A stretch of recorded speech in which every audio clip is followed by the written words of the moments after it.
our special guest is the one and only Andrew Farris.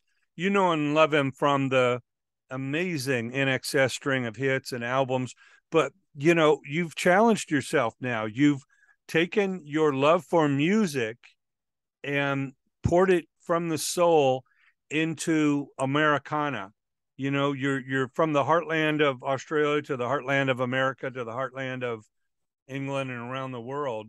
You are doing music that isn't necessarily safe. It's from the heart. It's what you probably started playing, but it'd be so easier to rehash the hits. But you are bold in your songwriting, an amazing self-titled album. We celebrate your Billboard Top 40 hit, You Are My Rock. And like I said before, I know you were writing it last time we spoke, traveling through the backlands, of Australia, really getting in touch with your roots. Tell us about this symbolic feeling of making the music that you're making now. Sure. I'll try to keep it brief, but for people who don't really know me or my background, I've mainly been a songwriter, as you were saying, with INXS, great band. I'm a fan of that band too, my brothers, my friends. But I've also been a songwriter my whole life. And I kept writing songs even after Michael Hutchence, the singer from INXS, passed away. I just keep writing. I can't help it. I've tried not to do it, but I just keep doing it. And so I figured out, well, that's part of the character I am. That's who I am. So I kept writing. And these days, I often, which is really, nice, but I get people say, hey, do you want to, who are you writing with at the moment? And I say to them, I'm writing with me. I can write a song, but it's nice to be asked. But one of the things that I am doing more and more is I'm connecting, I think, who I am with my music. So what I mean by that is I've owned a cattle and grains when it rains property out kind of, I guess you call it the outback in Australia, for 30 years now. And I live out where people wear cowboy hats, and there's a small community of people. I go into town, they all know who I am. And I know most of them by their first name. And that's the kind of environment that I live in when I'm not running around doing something else. And I like them. I'll sit in a cafe and watch strangers come in and out of town, but I'm not one of them. And that sense of that small community lifestyle is who I am. And so now when I'm, like one of the things I did when I was in the United States, because my wife Marlena's family come from Dayton in Ohio, which is 4.5 hours drive to Nashville. Of course, Nashville's got an amazing scene there of session musicians, just like Los Angeles, New York, many other places, Muscle Shoals, Texas. There's some such great scenes in the United States, Chicago. But in Nashville, where I'd been working there with some people re-recording some demos that I had from different years of different decades. And Marlene and I decided to take a horse riding adventure down along the Mexican border. So we met up with a wrangler by the name of Craig Lawson and his wife Tamara. We call it Sam. And Craig and I and Marlena and Tam, we rode our horses for 6 hours areas down where Arizona. And at first I thought, oh, this is kind of like a dude ranch thing. And we go back to a swimming pool. There was no swimming pool and there was no, any of that kind of thing. It was just all about riding horses. And once I realized what that was, I suddenly drew similarities, not only to the country area, like the geographical nature of the area that we're riding in, but I drew similarities between the small community town and where I live and out where I work, sometimes physically. And I suddenly realized there's a lot of similarities in this cultural thing between Australia and the United States. And in the similarities of that, I began to draw inspiration for songwriting in a way I've never quite felt before. I thought, I don't have to write pop songs anymore, really. I don't really need to do that. What I need to do is to start, I could see Marlene, when I was going on about all this, going, what are you talking about? I was saying, well, I want to write about history, actually. What I want to write about is like the areas I just saw, in the United States, the Southwest United States. And I rode horses through where there were stagecoach tracks still from Wells Fargo in a valley, and there's no tire marks anywhere. So there were stagecoaches here. We rode our horses through Apache Pass. I could see where, Geronimo's grandson is buried.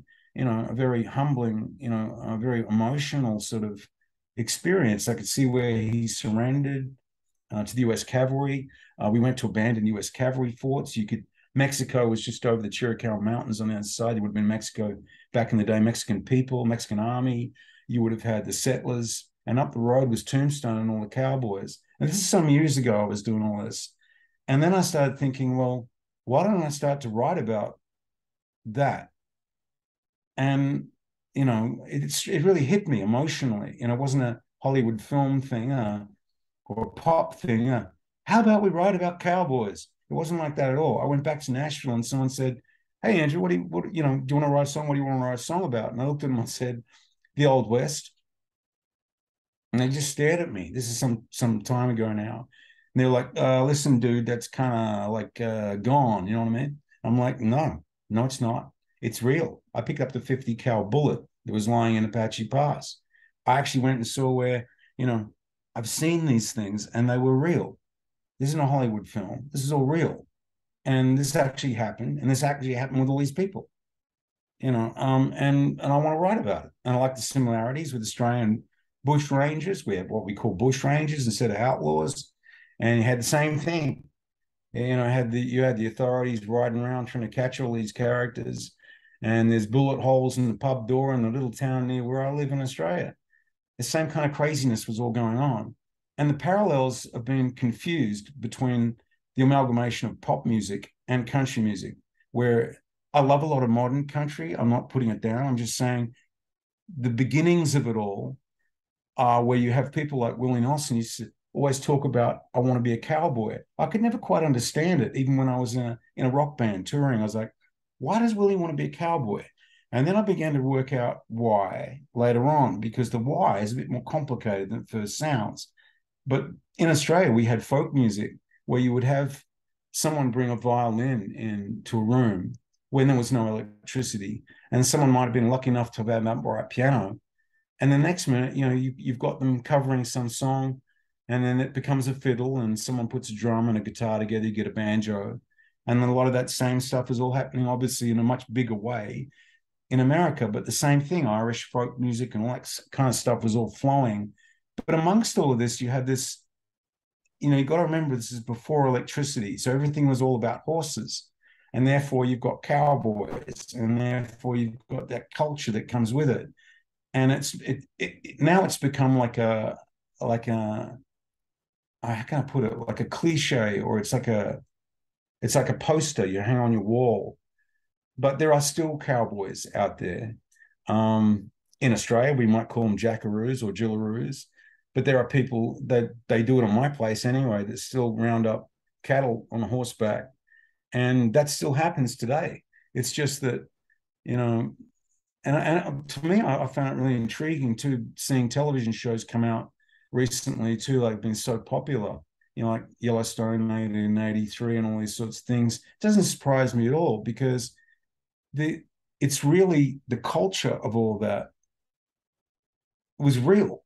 It wasn't a fantasy, it was real. Anyway, that's just my rave. And that's how I ended up writing songs about all this sort of stuff, is because I wanted to become in my music what I felt like, rather than in a pop sense, oh, I should be this or I should be that. I don't have to be anything. I just wanted to be me. I wanted to be real and sing songs about things. Both I sang songs about the American Old West. I've sung songs about the Australian, bush rangers, like with the Kelly Gang. That's a famous gang of outlaws in Australia.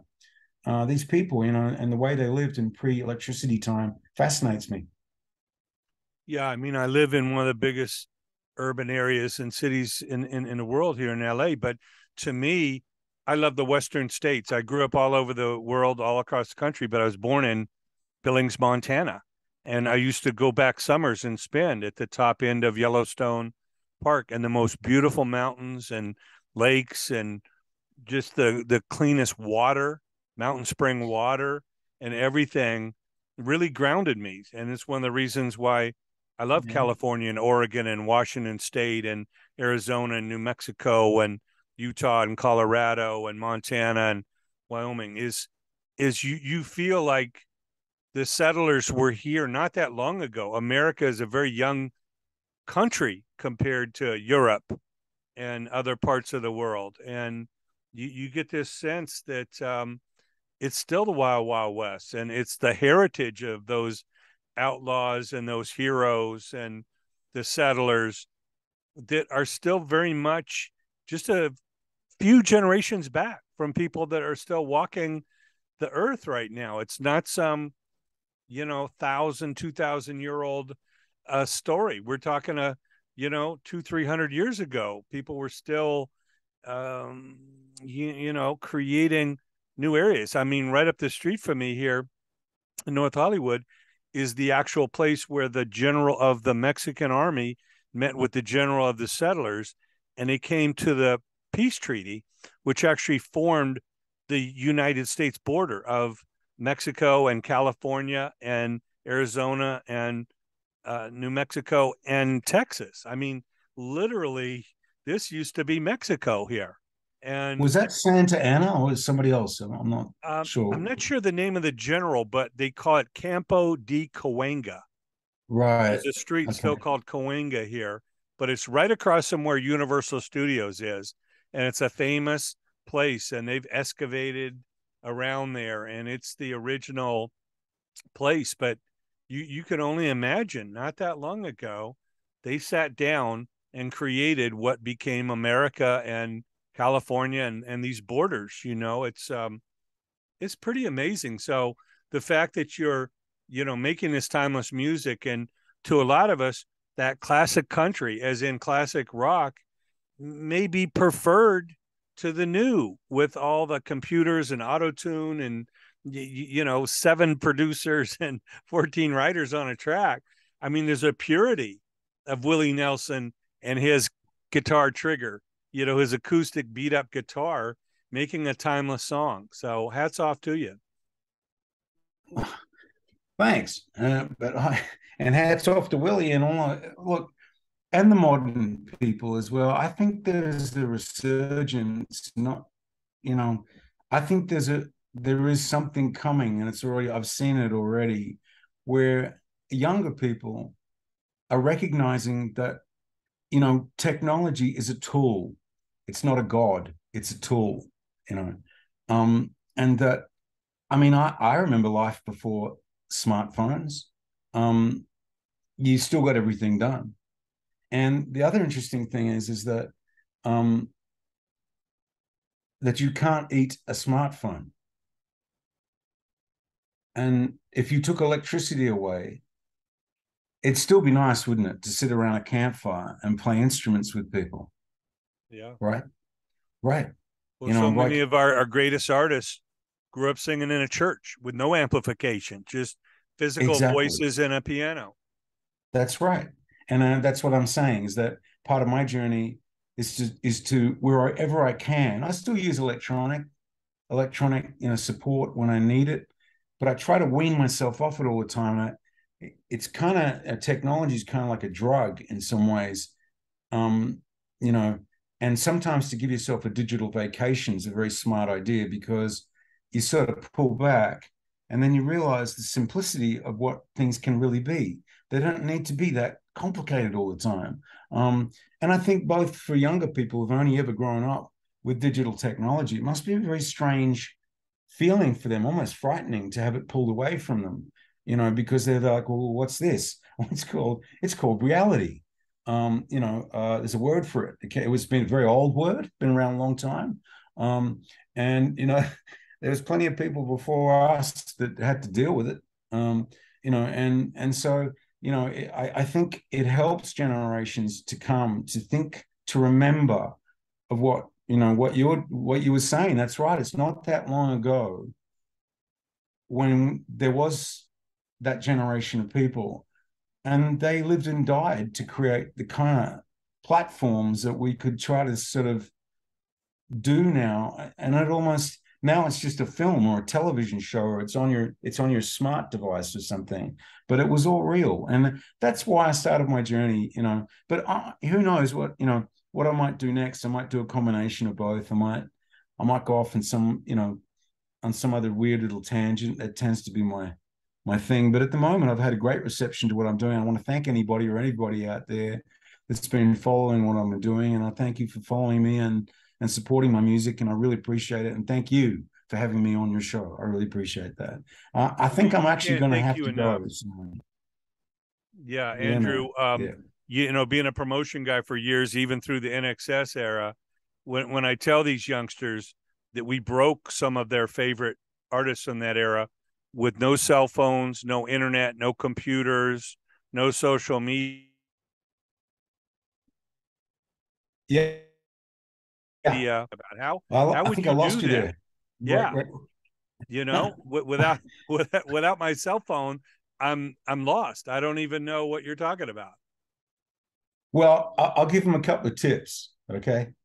Keep writing music on a real instrument that doesn't need electricity. Knock on your neighbor's door and say hello. And if you still got a landline, call someone. Those are great, great tips. Our special guest is the one and only Andrew Farris. You know him as the songwriter extraordinaire, guitarist, keyboardist, singer. Go get his self-titled album. It's got the "You Are My Rock," the Billboard Top 40 single, and of course, after all the years and all you've done, more accolades coming your way. I can feel it.